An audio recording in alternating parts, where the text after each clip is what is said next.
नमस्कार, स्वागत है आप सभी का बनो अपना फाइनेंस मिनिस्टर में और मैं हूं आपके साथ कविता थपलियाल। अगले आधे घंटे बात होने वाली है आपके निवेश की, आपके इंश्योरेंस की, क्योंकि बहुत ज़रूरी है कि आप जब भी फाइनेंशियल प्लानिंग करें उसका पहला कदम होता है सही तरीके का इंश्योरेंस और सही तरीके की निवेश की रणनीति।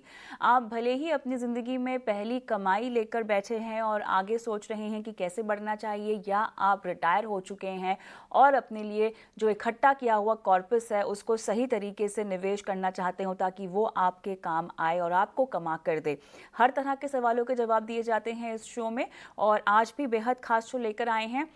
लेकिन यहाँ पर हम आपको बताएं आज का मुद्दा क्या है उससे पहले हमारा व्हाट्सएप नंबर आप नोट डाउन कर लें और साथ ही हमारा यूट्यूब भी, जहाँ पर हम अपने शो को लाइव ले जाते हैं। अपने सवाल आप व्हाट्सएप भी कर सकते हैं अगर कोई पोर्टफोलियो से जुड़ा हुआ सवाल हो, क्योंकि इस शो में आपकी फाइनेंशियल प्लानिंग की जाती है, इंश्योरेंस इन्वेस्टमेंट्स जुड़े सवाल आपसे पूछे जाते हैं, आपको जवाब आपको मिलता है पूछने पर। तो अपने सवाल आप भेज सकते हैं, व्हाट्सएप कर दीजिए और अगर आप चाहते हैं तो आप यूट्यूब पर भी अपने सवाल कमेंट बॉक्स में छोड़ सकते हैं। तो आज हेल्थ केयर कॉर्पस कैसे खड़ा करना चाहिए, सही हेल्थ इंश्योरेंस पॉलिसी ले लेनी चाहिए, कितना कवर काफ़ी होता है, या अपने लिए एक इमरजेंसी फंड या हेल्थ इमरजेंसी फंड आपको बनाना चाहिए। हमारे साथ खास मेहमान भी जुड़ गए हैं जो आपके तमाम सवालों के जवाब देंगे और आपको ये बताएंगे कि आखिर हेल्थ इंश्योरेंस का महत्व क्या होता है। और साथ ही अगर आपको अपने लिए कोई इमरजेंसी फंड बनाना हो जिसके बहुत सारे मायने हो सकते हैं और बहुत सारी चीज़ों के लिए ये आपके काम आ सकता है। हमारे साथ जो खास मेहमान जुड़ गए हैं उनसे मैं आपका तारुफ कराती हूँ। सिद्धार्थ सिंगल जुड़ गए हैं, head of health insurance policy बाजार से, और साथ ही वैभव काटजू फाउंडर सीईओ है इनका इंश्योरेंस और बोर्ड मेंबर एट IMNU। आप दोनों का स्वागत है इस पेशकश में। सिद्धार्थ, आपके पास मैं आऊँगी। कितना हेल्थ इंश्योरेंस कवर काफ़ी होता है, क्या इसको लेके कोई परिभाषा है? देखिए, आई थिंक ये बहुत इम्पोर्टेंट और अहम सवाल है जब भी कोई व्यक्ति हेल्थ इंश्योरेंस खरीदता है। देखिए, हेल्थ इंश्योरेंस अगर आप डिपेंड करता है आपकी कितनी बड़ी फैमिली है, क्या आपकी एज है और कहाँ आप रहते हैं, तो इन 3 पैरामीटर्स पे जनरली एक हेल्थ इंश्योरेंस का कवर यूजुअली रिकमेंडेड होता है। तो मान लीजिए अगर आप एक फैमिली हैं जिसमें 2 बच्चे हैं और एक हस्बैंड वाइफ हैं, आप दिल्ली, मुंबई, बैंगलोर जैसे बड़े शहर में रहते हैं, तो वहाँ पे आप minimum what we recommend is कि आप 25 लाख का सम इंश्योर्ड लें। अब अच्छी बात ये है कि काफ़ी सारे हेल्थ इंश्योरेंस कवर में ज़्यादा कवरेज के अमाउंट्स अवेलेबल हैं। इनफैक्ट अनलिमिटेड सम इंश्योर्ड के अभी अमाउंट अवेलेबल हैं, जहाँ पे हेल्थ इंश्योरेंस में आपका एक पर्टिकुलर सम इंश्योर्ड ना होके आप अनलिमिटेड सम इंश्योर्ड तक भी ले सकते हैं। बट मोटी-मोटी बात ये है कि अगर आप किसी बड़े शहर में, मेट्रो शहर में जहाँ पे कॉस्ट ऑफ हेल्थ केयर बहुत ज़्यादा है, अगर आप किसी बड़े प्राइवेट हॉस्पिटल में चले जाते हैं तो 1 वीक का खर्चा हो सकता है 8-10 लाख रुपए आए, या हो सकता है डिपेंडिंग ऑन बीमारी उससे ज़्यादा भी आए। तो रिकमेंडेड ये है कि एटलीस्ट आप 25 लाख का कवर लें। इफ पॉसिबल, अगर आपकी पॉकेट अलाउ करती है तो आप इनफैक्ट ज़्यादा का कवरेज लें, जितना ज़्यादा लें उतना बेहतर है, क्योंकि जो एक तरीके से इंक्रीमेंटल खर्चा आता है 25 लाख से 50 लाख लेने पे या 50 लाख से 1 करोड़ का सम इंश्योर्ड लेने पे, वो बहुत ज़्यादा नहीं है। एक तो तरीका ये है, और दूसरा तरीका अगर आप चाहते हैं कि बहुत कम अमाउंट में आपका कवरेज बहुत ज़्यादा बन जाए, तो आप एक सुपर टॉप अप प्लान भी ले सकते हैं। व्हाइल अगर आप किसी मान लीजिए टियर 2, टियर 3 सिटी में रहते हैं, तो वहाँ पे एटलीस्ट आप 10 लाख रुपए का सम इंश्योर्ड लें। जितना ज़्यादा लें वो बेटर है, बट मिनिमम का सम इंश्योर्ड लें। अगर आप एक फैमिली हैं या फिर इवन अगर आप हस्बैंड वाइफ भी हैं, तो भी आई वुड से कि आपको इतना लेना चाहिए। ऑलराइट, लेकिन चलिए यहाँ पर देखना बहुत ज़रूरी होगा। आपने खैर बेसिक क्राइटेरियाज और थंब रूल्स सिद्धार्थ यहाँ पर बता दिए हैं और ये मेरे ख्याल से काफ़ी इंपॉर्टेंट है हर किसी के लिए नोट डाउन करने के लिए, या कम से कम अगर आप पहला स्टेप लेना चाहें। मेरा सवाल है वो ये भी होगा कि looking at the inflation cost ये कम भी तो पड़ सकता है और हर वक्त आपको अपना कवर और अपनी कवरेज अमाउंट रिन्यू कराती रहनी पड़ेगी, अकेले हो फैमिली के साथ हो, क्योंकि अब हेल्थ इंश्योरेंस की अगर मैं बात करूं, इसमें तो मैं लाइफ और बाकी इंश्योरेंस के एस्पेक्ट तो गिन ही नहीं रही हूं। हेल्थ की अगर मैं बात करूं तो उसको लेकर भी बहुत सारी वैरायटी ऑफ इंश्योरेंस आ गई हैं। अब ऐसे में समझ में नहीं आए कि आप अपनी बचत को संभालें, निवेश को बचा संभालें, अपने कर्ज को संभालें या इंश्योरेंस के खर्चे को संभालें। हालांकि जीएसटी को लेकर राहत है, लेकिन वो उतनी राहत नहीं है कि आप अपने लिए कम कवरेज ले लें। वैभव। बिल्कुल। आपकी 4-5 चीजें बहुत इंपॉर्टेंट आपने बोली हैं। पहली चीज तो ये कि आज क्या ये रूल ऑफ थंब, जैसे दीपक ने बिल्कुल सही बोला, दिल्ली बॉम्बे में किसी के लिए 25 लाख, या लेट्स से इंदौर में, भोपाल में या किसी और शहर में शायद 10-15 लाख ठीक हो। बट ये बहुत जरूरी है ये भी देखना कि अपन किस एज पे हैं, क्या फैमिली बैकग्राउंड है, एंड कितने लंबे टेन्योर के लिए ले रहे हैं। तो अगर कोई 30-35 साल का है और मेडिकल इन्फ्लेशन जो आपने बोला बहुत हाई है, इंडिया में मेडिकल इन्फ्लेशन तकरीबन 14-15-16% तक जाता है, जो रिटेल इन्फ्लेशन से काफी ज्यादा है, और आपकी सैलरीज भी उस लेवल से नहीं बढ़ रही होती हैं। तो एक ये जरूरी है, थोड़ा लॉन्ग टर्म सोच के एक बड़ा कवर लिया जाए। अगर आप यंग हैं, क्योंकि आज जब अगर एंटर करते हैं आपकी मेडिकल कंडीशन बेटर रहेगी, हो सकता है 10-15 साल बाद अगर आप वो बढ़ाना चाहें तो बढ़ाना मुश्किल हो सकता है। दूसरी बहुत सही चीज सिद्धार्थ ने ये भी कही थी कि अगर आप 25 से 50 जा रहे हैं या 50 से 1 करोड़ जा रहे हैं, तो जो इंक्रीमेंट है प्रीमियम का वो बहुत इनसिग्निफिकेंट होता है compare to the sum assured जो बढ़ रहा है। तो आप सिर्फ आज 2025 के हिसाब से ना, अगर आप यंगस्टर हैं तो 2035 2040 के भी खर्चों को थोड़ा सा अपने दिमाग में रखें और उस हिसाब से आप लें, क्योंकि जो मेडिकल इन्फ्लेशन है बहुत हाई होता है। जीएसटी जीरो हो जाने से सबसे बड़ा एडवांटेज ये हुआ है, एटलीस्ट शॉर्ट टर्म में, जो आपका 18% एडिशनल जा रहा था, तो जो 118 या 100 236 रुपए की चीज होगी वो आज 100 की या 200 की मिल रही है। तो अपॉर्चुनिटी अच्छी है खरीदने की। अभी कुछ टाइम में हो सकता है बेस रेट फिर से एडजस्ट हो, रिटेल इन्फ्लेशन को देख के, हेल्थ इन्फ्लेशन को देख के और जीएसटी का जो कॉस्ट है उसको देख के। अगर आज की तारीख में आपको जितना ज्यादा ढंग का कवर आप ले सकें, अफोर्डेबिलिटी। और एक और चीज आपने कविता जो बोली कि ईएमआई भी हैं, स्कूल के खर्चे हैं बच्चों के, आपको सिप करनी है, आपको और तरह के इन्वेस्टमेंट्स करने हैं और इंश्योरेंस करनी है, तो वो 100 रुपए जो घर आ रहे हैं कहाँ कहाँ पे डालें। हमेशा आप ये रखिएगा ध्यान, रूल ऑफ थंब इसको भी एक तरह से आप समझ सकते हैं कि अगर 100 रुपए घर में आ रहे हैं तो उसमें से 3-4-5 जो भी आपको, एक छोटा अमाउंट, कोई ज्यादा नहीं, वो हमेशा अपने प्रीमियम्स के लिए असाइड करके रखना चाहिए। क्योंकि वही 100 रुपए से जो आप 2 या 3 रुपए का या 4 रुपए का हेल्थ इंश्योरेंस लेंगे, वो आपकी नीड में आपकी पूरी सेविंग्स को बचा सकेगा। तो जैसे सिद्धार्थ बोल रहे थे 20-25 लाख का हेल्थ इंश्योरेंस, अगर किसी को सपोज करिए सडनली 1 हफ्ते का हॉस्पिटलाइजेशन हुआ और ये 8-10 लाख का खर्चा हुआ, अगेन सिद्धार्थ के एग्जाम्पल पे बात करते हुए, वो 10 लाख का जो उसने म्यूचुअल फंड बना रहा होता, कॉर्पस या एफडी बना रहा होता, वो कम से कम 5-7 साल की सेविंग्स के बाद बनाता। एक झटके में उसकी 5-7 साल की सेविंग्स चली जाती। तो इसलिए मैं हर जने को कहता हूँ कि जब भी यंगस्टर भी शुरू कर रहे हैं पहली जॉब, तो अपनी पहली सैलरी में से 5 रुपए आउट ऑफ 100, जो भी उनकी 100 रुपए की सैलरी है, निकालें और आज की तारीख में मेडिकल एसेट कर लें। तो वो बहुत जरूरी है। अ, वैभव, आप क्या सलाह देंगे ऐसे समय में? इमरजेंसी कॉर्पस, देखिए, first step of financial planning होता है, बनाना भी बहुत ज़्यादा ज़रूरी है, लेकिन उसमें से भी आपको हेल्थ को कितना अलग इम्पोर्टेंस देना चाहिए? नहीं, बिल्कुल सिद्धार्थ ने जैसे बोला कि दोनों अपने अपने मायने रखते हैं, मगर एक मैं इसमें सिर्फ ये थोड़ा सा अलग रखना चाहूंगा कि जो हेल्थ कॉर्पस है वो एक अलग रखना चाहिए। क्योंकि हो सकता है एक इमरजेंसी कॉर्पस इसलिए होता है कि किसी की जॉब चली गई, सैलरी चली गई, या कोई फाइनेंशियल डिस्ट्रेस हुआ, तो उसकी लाइफस्टाइल चलती रहे, वो एक इमरजेंसी कॉर्पस है। बट एक हेल्थ कॉर्पस भी एक उसी के अंदर रखना चाहिए, जो किसी भी तरह के, क्योंकि आप अगर आप बहुत अच्छा हेल्थ इंश्योरेंस भी लेके बैठे हैं, तो जब तक वो क्लियर नहीं होता है, उसमें 2 दिन लग सकता है, हो सकता है 1 दिन लग जाए, इनिशियल एक्सपेंसेस आएंगे कुछ, और हॉस्पिटल में जब आप एंटर हो रहे हैं और आपको डिपॉजिट करना है, तो आपके कुछ तरह के एक्सपेंसेस लग ही जाते हैं जो इंश्योरेंस से शायद कवर ना हो या कवर होने में टाइम लगे। तो किसी भी समय पे आम तौर पे ये एज अ परसेंटेज ना बोल के मैं ये जरूर इस तरह से बोलूंगा कि स्पेसिफिकली 2 से 5 लाख रुपए तो हमेशा ही हेल्थ इमरजेंसी के लिए रखने चाहिए। जो कई बार हो सकता है आप ऐसी सिचुएशन में हो कि आपको कैशलेस हॉस्पिटल नहीं मिल रहा हो, आप कहीं ऐसी रिमोट लोकेशन पे हैं जहां पे आपको थोड़ा और इमरजेंसी हो, तो मेडिकल इमरजेंसी किसी भी तरह की हो, 2 से 5 लाख रुपए तो हमेशा ही रखना चाहिए। ओवर एंड अबव जो सिद्धार्थ ने बिल्कुल सही बोला, 6 महीने 7 महीने का आपका सैलरी का हो, which is a financial emergency से, एंड उसको छोड़ के health insurance as a product is also super important, because वो आपका 2 महीने 6 महीने नहीं हो सकता, आपका ये 2 या 3 साल सैलरी के बराबर का भी कॉर्पस आप रख सकते हैं, क्योंकि मेडिकल एक्सपेंसेस बहुत ऊपर जा रहे हैं।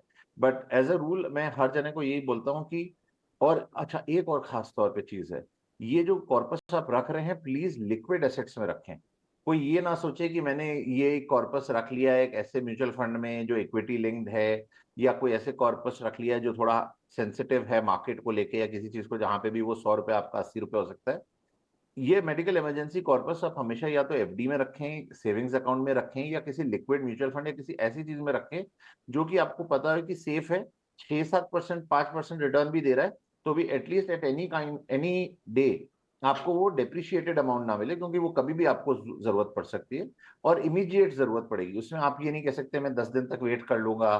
तो ये दो चीज बहुत खास तौर पे आपको रखनी चाहिए, अमाउंट और किस इंस्ट्रूमेंट में आप रख रहे हैं।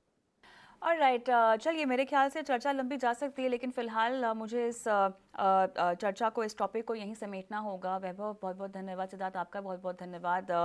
मार्गदर्शन दिया, और सही हेल्थ इंश्योरेंस और सही अमाउंट की कवरेज बहुत ज़रूरी है, लेकिन साथ ही इमरजेंसी फंड क्योंकि आप खड़ा कर ही रहे हैं, बहुत ज़रूरी है कि सही तरीके से उसको आप निवेश करें। लिक्विड फंड में आप वो पैसे जमा कर सकते हैं, आप स्वीप एफडी कर सकते हैं, बहुत सारे तरीके हैं अपना इमरजेंसी और कंटिजेंसी फंड खड़ा करने के। फिक्स डिपॉजिट अमूमन आपको डिस्करेज किया जाता है क्योंकि तोड़ना यहाँ पर थोड़ा सा मुश्किल हो जाता है, लिहाजा ऐसे विकल्पों में निवेश करें जहाँ पर विदिन 24 आवर्स आपको आपके पैसे मिल जाएं जब भी ज़रूरत हो। चलिए इसी के साथ चर्चा को यहीं समाप्त करते हैं। बहुत बहुत धन्यवाद आप दोनों का, शिरकत की और दर्शकों का मार्गदर्शन किया। लेकिन इसी नोट पे मैं एक छोटा सा ब्रेक अब लेती हूँ, और ब्रेक के उस पार हम फोकस करने वाले हैं आपके सवालों पर, और बताएंगे यहाँ पर दर्शकों को जिनको अपनी फाइनेंशियल प्लानिंग को लेकर सहायता चाहिए, आप कैसे आगे बढ़ सकते हैं। और हमारे साथ पंकज मटपाल जुड़ेंगे जो आपके सवालों के जवाब देंगे। और इस बीच अगर आप भी सवाल पूछना चाहते हैं तो अपने सवाल व्हाट्सएप कर दीजिए। यूट्यूब पर देखते हैं तो आप हमें फॉलो भी कर सकते हैं और अपने सवाल भी कॉमेंट बॉक्स में छोड़ सकते हैं। मिलती हूँ ब्रेक के बाद।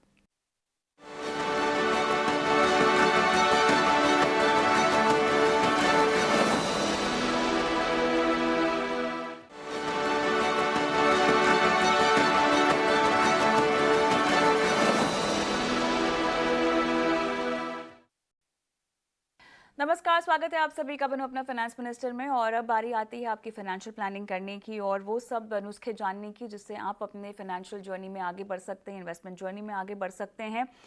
मकसद सिर्फ आपके सवालों के जवाब देना नहीं है, आपको निवेश की हर बारीक जानकारी से रूबरू कराना है ताकि आप ये जो बागडोर है, अपनी आर्थिक जिंदगी की बागडोर जो है, अपने हाथ में ले सकें। पंकज मटपाल मेरे साथ जुड़ गए हैं और स्वागत है आपका हमारी इस पेशकश में। तमाम दर्शकों को एक बार फिर से बता दें कि व्हाट्सएप नंबर है और यूट्यूब पर भी अपने सवाल आप छोड़ सकते हैं, क्योंकि उसी के जरिए हम आपके सवाल शो में शामिल करते हैं और आपकी लाइफ फाइनेंशियल प्लानिंग भी करते हैं। पंकज जी, स्वागत है एक बार फिर से। अनिल पवार साहब का मैं सवाल लूंगी। सरकारी कर्मचारी हैं, पराग पारिक फ्लेक्सी कैप 3,000 रुपये की SIP, निपॉन लार्ज कैप 2,000 रुपये, Motilal Oswal large and mid cap 2,000 रुपये, बंधन स्मॉल कैप 2,000 रुपये, कोटक का मल्टी कैप है 2,000 रुपये, DSP वैल्यू फंड इनके पास भी है, इसमें भी 2,000 रुपये का निवेश कर रहे हैं। पिछले 3 साल से इन्वेस्ट कर रहे हैं और 20 साल तक करना चाहते हैं। 2 करोड़ इनकी मंशा है इकट्ठा करने की इस पोर्टफोलियो में से, और कोई बदलाव अगर करने हैं तो आप इनको बता सकते हैं। लेकिन उसके अलावा आप फंड्स पे इनको सलाह दें। ये वैल्यू फंड किस तरह के होते हैं सर? DSP वैल्यू फंड उन्होंने अपने पोर्टफोलियो में डाल रखा है, कुछ बताइएगा इसके बारे में। एक तो फंड की कैटेगरी क्या है, एक्सपोजर क्या है, परफॉर्मेंस ना सिर्फ इस फंड की बट अक्रॉस द कैटेगरी जो फंड्स है उनकी परफॉर्मेंस। सर कविता जी नमस्कार। देखिए, इस क्वेश्चन में बहुत सारे क्वेश्चंस हैं, तो पहले शुरू करते हैं कि जो टारगेट लिया हुआ है वो कैसे अचीव होगा। तो ये जो SIP कर रहे हैं, हालांकि पिछले 3 साल से कर रहे हैं, पर कितनी वैल्यू इकट्ठा हो चुकी है वो नहीं मालूम है। तो यदि हम 12% के CAGR पर मानकर चलें कि 20 साल में टोटल कितना पैसा बनेगा, तो 13,000 की SIP से 1 करोड़ 20 लाख रुपए इकट्ठा हो सकता है। इनका टारगेट 2 करोड़ का है, तो यहाँ पर यदि 10% से स्टेप अप करते हैं तो करीब 2 करोड़ 42 लाख इकट्ठा हो सकता है। तो जो टारगेट है वो तो बहुत मुश्किल नहीं है, क्योंकि 20 साल की बात हो रही है और 10% से हर साल बढ़ाना ये भी बहुत मुश्किल नहीं होता है, क्योंकि उम्मीद की जाती है इनकम भी बढ़ती है।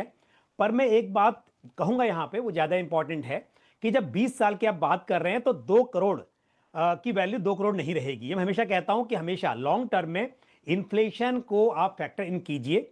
यदि हम 6% की भी महंगाई दर इन्फ्लेशन मानकर चलते हैं तो 2 करोड़ की वैल्यू आज से 20 साल के बाद करीब 62 लाख के आसपास रह जाएगी। तो इसके लिए सिर्फ नंबर नहीं, बल्कि क्या आपकी जरूरत है, उसके लिए कितने पैसे की जरूरत पड़ेगी, उसे आप जरूर समझें। दूसरी बात कि पोर्टफोलियो में क्या बदलाव करना चाहिए। देखिए, वैसे सारी स्कीम्स अच्छी हैं, लेकिन पोर्टफोलियो में लार्ज कैप एलोकेशन ज्यादा है, मतलब डायरेक्टली हो लार्ज कैप फंड के जरिए, या फिर जैसे पराग पारिक फ्लेक्सी कैप फंड है या Motilal Oswal large and mid cap fund है, उनके जरिए भी लार्ज कैप में एलोकेशन हो रहा है। तो कुल मिलाकर अगर हम 20 साल की बात कर रहे हैं तो लार्ज कैप एलोकेशन ज्यादा दिखाई दे रहा है।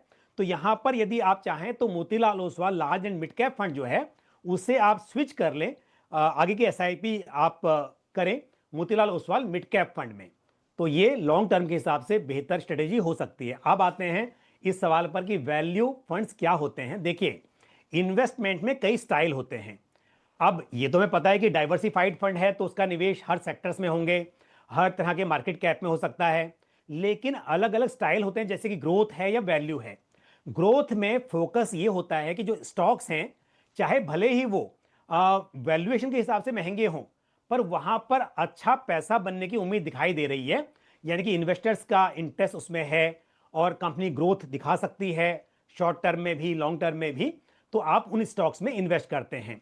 लेकिन अगर फंड मैनेजर्स ये सोचते हैं कि हम ग्रोथ स्टॉक में जाएंगे और वहां पर रिस्क बढ़ जाता है क्योंकि कोई चीज महंगी है तो हम महंगी चीज बाय कर रहे हैं, भले ही बढ़ने की उम्मीद तो है पर महंगी खरीद रहे हैं तो वो गिरावट भी ज्यादा आ सकती है। तो वैल्यू स्टॉक्स वो होते हैं जिनकी वैल्यूएशंस रीजनेबल होती हैं, यानी कि जैसे सेल में कोई चीज सस्ते में मिल रही होती है, ऐसी समझ लीजिए कि अच्छे स्टॉक्स हैं पर इस वक्त पर सस्ते दाम में अवेलेबल हैं। तो इस तरह के स्टॉक्स में इन्वेस्ट करने को ज्यादा प्रायोरिटी दी जाती है। ये वैल्यू स्टाइल इन्वेस्टिंग होती है। तो जो डीएसपी वैल्यू फंड है, ये जैसे दूसरे वैल्यू फंड होते हैं उसी तरह से जो स्टॉक्स रीजनेबल प्राइस पर अवेलेबल हैं, अंडर वैल्यूड हैं, उनमें ज्यादा इन्वेस्ट करेगा। ऑलराइट सर, चलिए आगे बढ़ते हैं और अगला सवाल भी हम लेना चाहते हैं, जहां पर कुणाल शर्मा का सवाल है ये। और ओके, आई थिंक उसके पहले हम एक रवि राय जी का सवाल ले लेंगे। ये इन्होंने कुछ फंड्स में पैसे लगा रखे हैं, 1.5 करोड़ का इनका लक्ष्य है, 10 साल तक इन्वेस्ट करना चाहते हैं। HSBC का mid cap, Kotak flexi cap, SBI का फोकस्ड है, HDFC का स्मॉल कैप है, एक्सिस का मिड कैप है, मिरा एसेट लार्ज कैप है, ICICI का बैलेंस एडवांटेज है, HDFC का फोकस्ड फंड भी है इनके पास। और करंट वैल्यूएशन 14 लाख ये बोल रहे हैं, 10 साल 1.5 करोड़ रुपए। देखिए अगेन अगर हम देखें जो 14 लाख इकट्ठा हो चुके हैं प्लस 17,700 की SIP है, 12% के CAGR पर 10 साल में करीब 83 लाख रुपीज इकट्ठा हो सकते हैं। अब इनका टारगेट जो है वो बड़ा है, 1.5 करोड़ की बात कर रहे हैं तो अमाउंट काफ़ी बढ़ाना होगा क्योंकि जो वैल्यू बनती हुई दिखाई दे रही है और जो टारगेट है उसमें गैप काफ़ी है। तो मैंने कैलकुलेशन की है, अगर आप 33,000 रुपया महीना SIP करते हैं अभी से और फिर 10% से स्टेप अप भी करते हैं, तब ये मुमकिन दिखाई दे रहा है कि आप 10 साल में इकट्ठा कर पाएंगे 1.5 करोड़ रुपए। अगर आप ये अमाउंट नहीं बढ़ाते हैं, स्टेप अप नहीं करते हैं, तो आपको 21 साल लग जाएंगे 1.5 करोड़ इकट्ठा करने के लिए। इसलिए एक बात तो तय है कि टारगेट 1.5 करोड़ अचीव करना है तो आपको इन्वेस्टमेंट को बढ़ाना होगा। जहां तक सवाल है, पोर्टफोलियो का स्कीम्स अच्छी हैं, लेकिन फोकस्ड कैटेगरी में 2 फंड्स हैं, SBI फोकस फंड भी है और HDFC फोकस फंड भी है। तो मेरी राय यह है कि SBI फोकस फंड से निकलकर आप SBI कॉन्ट्रा फंड में चले जाएं तो आपको एक अलग स्ट्रेटेजी मिल जाएगी। और जैसा मैंने पहले सवाल के जवाब में कहा था कि वैल्यू जो स्टाइल होता है, इसी तरह से करीब करीब कॉन्ट्रा फंड जो होते हैं वो भी उसी तरह का स्टाइल होता है, जहां पर इस तरह के स्टॉक्स में इन्वेस्ट किया जाता है जहां पर अभी बहुत ज्यादा इन्वेस्टर्स का इंटरेस्ट नहीं है लेकिन कंपनी अच्छी हैं, तो लॉन्ग टर्म में ये कंपनी अच्छा प्रॉफिट दे सकती हैं। तो एक अलग स्टाइल रहेगा पोर्टफोलियो में। फोकस फंड से कॉन्ट्रा में आप स्विच हो सकते हैं, बाकी सभी में आप कंटिन्यू कर सकते हैं अपनी SIP को। ऑलराइट सर, यहाँ पर एक और सवाल हम ले लेते हैं और ये सवाल कुणाल शर्मा का होगा। इनकी उम्र 36 साल की है, 1CR का टारगेट, 15 साल तक इन्वेस्ट करना चाहते हैं। UTI 50 index, axis mid cap, Motilal Oswal mid cap, quant small cap, HDFC balance advantage, ये इनकी इन्वेस्टमेंट्स हैं SIP के जरिए। लगभग 4,000, 4,500 और 3,500 के आसपास की इन्वेस्टमेंट लगभग सभी फंड्स में ये कर रहे हैं एक एक करके। अब बताइएगा सर, कितना पर्याप्त होगा, कितना स्टेप अप करना होगा? देखिए 15 साल में अगर ये बात करें 1 करोड़ की, तो यहाँ पर अगेन 12% के CAGR पर मैंने कैलकुलेट किया है तो 95 लाख रुपीज इकट्ठा हो सकते हैं। तो काफी करीब है टारगेट के। सिर्फ 1,000 से SIP बढ़ा दें तो भी ये शायद अपना गोल अचीव कर लेंगे 1 करोड़ का। पर मैं जैसा हमेशा कहता हूं कि लॉन्ग टर्म की बात हो रही हो तो महंगाई दर को ध्यान में रखिए और उस हिसाब से मैं कहूंगा कि आपको स्टेप अप करना चाहिए। 10% से स्टेप अप करेंगे तो करीब 1 करोड़ 65 लाख की उम्मीद कर सकते हैं 15 साल में। तो स्टेप अप जरूर कीजिए, क्योंकि अगर मैं बता दूं कि 6% की महंगाई दर से मैं कैलकुलेट कर रहा हूं तो 1 करोड़ की वैल्यू 15 साल के बाद करीब 42 लाख ही रह जाती है। तो स्टेप अप जरूर करें, अदरवाइज आप अपने टारगेट के आसपास हैं। और सभी स्कीम अच्छी हैं, कोई बदलाव की यहां पर जरूरत नहीं दिखाई दे रही है, इन्हीं में कंटिन्यू कर सकते हैं। ऑलराइट, चलिए इसी के साथ कुछ सवाल हैं जो रह गए हैं, लेकिन मेरा समय समाप्त हुआ आज की इस चर्चा में। बहुत बहुत धन्यवाद पंकज जी, आपने समय निकाला और दर्शकों की फाइनेंशियल प्लानिंग की और उन्हें निवेश के कई सारे गुर भी यहाँ पर सिखाए। धन्यवाद आपका। लेकिन दर्शकों को हम बता दें कि अगर आप भी अपने सवाल हम तक पहुंचाना चाहते हैं तो अपने सवाल आप व्हाट्सएप कर सकते हैं। यूट्यूब पर भी जो है आप हमें अपने सवाल छोड़ सकते हैं। आपको बस करना इतना है कि अपने सवाल व्हाट्सएप के ज़रिए भेज दीजिए, जो एग्जिस्टिंग इन्वेस्टमेंट्स हैं वो भी, और साथ ही अगर आप कुछ करना चाहते हैं नया, किसी नए निवेश के विकल्प में आप पैसे लगाना चाहते हैं, आपके लिए वो सही है या नहीं, इस तरह के बुनियादी सवालों पर अगर आपको किसी भी तरह की सलाह चाहिए तो हमारे एक्सपर्ट्स आपके लिए हैं। यूट्यूब पर हमारे शोज़ देख लीजिए, जो अब इस वक्त लाइव देख रहे हैं वो भी आप देख सकते हैं, पुराने शोज़ भी देख सकते हैं, अपने सवाल भी छोड़ सकते हैं कमेंट बॉक्स में। मुलाकात होगी आपसे कल फिर से, तब तक नमस्कार।